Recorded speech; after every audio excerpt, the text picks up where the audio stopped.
సాహితీ మిత్రులకు నమస్కారం. వనజ తాతినేని కథల ఛానల్కు సుస్వాగతం. విభిన్న కథల సమాహారం వనజ తాతినేని. ఈరోజు నేను వినిపించబోతున్న కథ అమ్మ ఆశలు. హిందీ మూలం సరోజ్ పోఖరియాల్, తెలుగు అనువాదం గోరంట్ల వాణీదేవి. ఇప్పుడు అమ్మ ఆశలు కథ వినండి. వంట పని, ఇంటి పని చేసి అమ్మ అలసిపోయేది. ఆమె కళ్ళ నుంచి 2 నీటి బొట్లు రొట్టెలు కాల్చే పెనం మీద పడి ఆవిరైపోయేవి. రోజంతా పనిలో తల మునకలైన అమ్మ గుడ్డి దీపం వెలుగులో అంట్లు తోముతుంటే పగలంతా సంకోచంగా ఒదిగి ఒదిగి మసలిన నేను ఆమె దగ్గరికి చేరేదాన్ని. అమ్మ బొగ్గుతో ఊడిపోయిన కిటికీ తలుపు మీద వంకర టింకర అక్షరాలతో రాసేది. ఆ అంటే అమ్మ, ఆ అంటే ఆవు అని రాసి నాతో రాయించేది. అనిపించేది ప్రతిసారి రా అంటే రథం, రథంలో రాణి అనేది. అలా అనేసి ఇద్దరం మౌనంగా ఉండేవాళ్ళం. చావులాంటి ఆ నిశ్శబ్దంలో అమ్మ అలా నన్ను చూస్తూ ఉండిపోయేది. అమ్మా, నేను నిజంగా రథంలో రాణినవుతానా అని అడిగితే నన్ను గుండెకు హత్తుకునేది. నా వీపంతా ఆమె కన్నీటితో తడిసేది. నేనొకసారి ఇంట్లో గోపి స్కూల్ బ్యాగ్ చూశాక అలిగి అన్నం తినలేదు. వాడు బ్యాగ్ తీసుకుని బడికెళ్తున్నాడు. నేను వెళ్తానని మారం చేశాను. నేను అలకటం చూచి గోపి అరిచాడు, మీ నాన్న లేడుగా, నాన్న లేని వాళ్ళు బడికెళ్లరు అంటూ. నేను చిన్నదాన్నైనా వాడి మాటలు నా గుండెలో గుణపాల్లా గుచ్చుకున్నాయి. ఆ తర్వాత నేను దేనికి అలగలేదు. అలాగే నాన్న ఫోటో వైపు చూస్తుండిపోయేదాన్ని. నాన్న పిచ్చివాడయ్యాడని, వచ్చేవాళ్ళు పోయేవాళ్ళు విసిరిన రాళ్ల దెబ్బలే ఆయన ప్రాణాలు తీశాయని తెలుసు నాకు. ఆ రాళ్ల దెబ్బల తాలూకు బాధను నేను అమ్మ నిస్సహాయ నేత్రాల్లో చూశాను. బాబాయి నాన్నకు సవతి తమ్ముడు. నాన్న పోయాక బాబాయే మా ఇద్దరిని ఆదుకున్నాడు. నాన్నకొక చెల్లెలుండేది, నా మేనత్త. అందంగా, పొందికగా, ఉంగరాల జుట్టుతో చాలా బాగుండేది. నేను ఫోటోలో చూశాను. నాన్న జుట్టు కూడా అలాగే ఉండేది. 2-3 ఏళ్లకు ఒకసారి అత్త మా దగ్గరికి వచ్చేది. అప్పుడు ఇంటి వాతావరణం మారిపోయేది. చీటికి మాటికి అమ్మను తిట్టే పిన్ని అమ్మను అప్పుడు అక్క అంటూ ప్రేమగా పిలిచేది. బాబాయి తన వదిన్ని తెగ పొగిడేవాడు. అత్తకు అమ్మంటే ఎంతో ఇష్టం. చింపిరి తలతో ఉన్న అమ్మ జుట్టుకు నూనె రాసి చిక్కు తీసి పెద్ద ముడి వేసేది. చిరిగిన అతుకుల చీర విప్పి తెల్లని మెరిసే చీర కట్టేది. నాకు స్నానం చేయించి తాను తెచ్చిన లంగా జాకెట్ వేసేది. అత్త ఉన్నంతకాలము అమ్మ ఆనందంగా ఉండేది. ఆమె వెళ్ళగానే అంతా మామూలే. పిన్ని అమ్మ కొత్త చీర తీసుకుని అతుకుల చీర ఇచ్చేది. కొంచెం పెద్దయ్యాక నేనే చెరువులో స్నానం చేసి తల దువ్వుకుని జడ వేసుకునేదాన్ని. పెనం మీదున్న మసితో చిన్న బొట్టు పెట్టుకునేదాన్ని. శూన్య దృష్టితో అమ్మ నన్ను చూస్తూ ఉండేది. ఎంతో కాలంగా ఆమె అనుభవిస్తున్న నిస్సహాయత, నిరాశ ఆమెను మూగదాన్ని చేశాయి.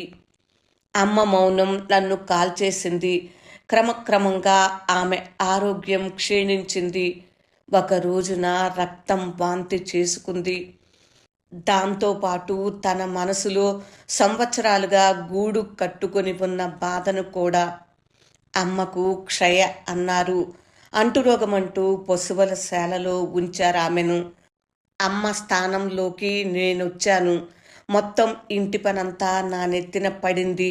చీకటి రాత్రులలో అమ్మ నన్ను చూస్తూ నా పెళ్లి గురించి ఆలోచించేది. బాబాయి తన బరువును త్వరగా దించుకోవాలనే తపనతో 40 ఏళ్ల అతనికి నన్ను కట్టబెట్టారు. అవాక్కయ్యాను. అది నా నిస్సహాయతకు నిదర్శనం. అత్తగారింటికి వెళ్ళేటప్పుడు ఆశీర్వాదం కోసం అమ్మ దగ్గరకెళ్ళాం. అల్లుణ్ణి చూచి అమ్మ పిచ్చిదైపోయింది. రా అంటే రథం, రథంలో రాణి అని గొణుక్కుంటూ ఉండిపోయింది.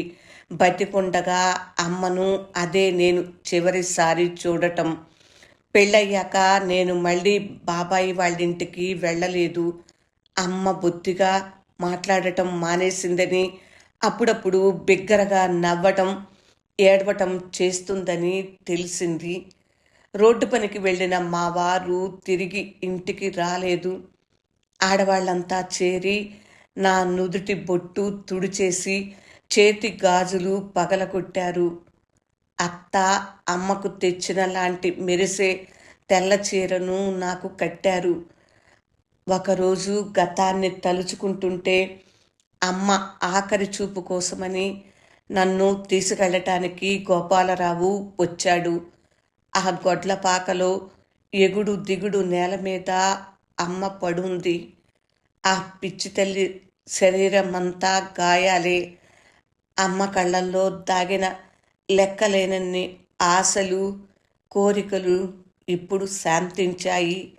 సాయంత్రం ఆ మసక వెలుగులో చిమ్మ చీకటి నా కోసమే అలముకుందా అనిపించింది.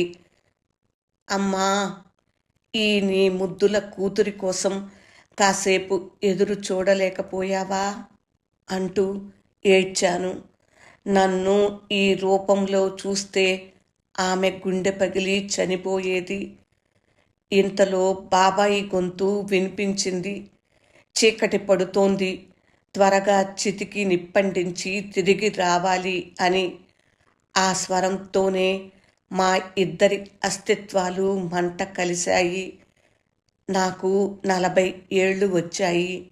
వంట చేసేటప్పుడు అమ్మ కనిపించి రా అంటే రథం, రథంలో రాణి అని గొణుగుతున్నట్టు అనిపిస్తుంది. అమ్మ ఆశలు కథ విన్నారు కదా ఫ్రెండ్స్.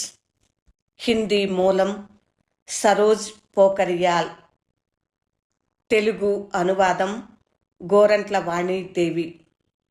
చాలా విషాదకరమైన కథ కదా మిత్రులారా. ఈ కథ చాలా కలచివేస్తుంది. ప్రతి అమ్మకు తన బిడ్డల కూర్చి ఎన్నో ఆశలు, కలలు ఉంటాయి. అవి నెరవేరటం ఆమె చేతిలో ఉందనుకుంటే ఉంటుంది, లేదనుకుంటే లేకుండా పోతుంది. ఏ తల్లి ఆశలైనా నెరవేరాలని కోరుకుందాము.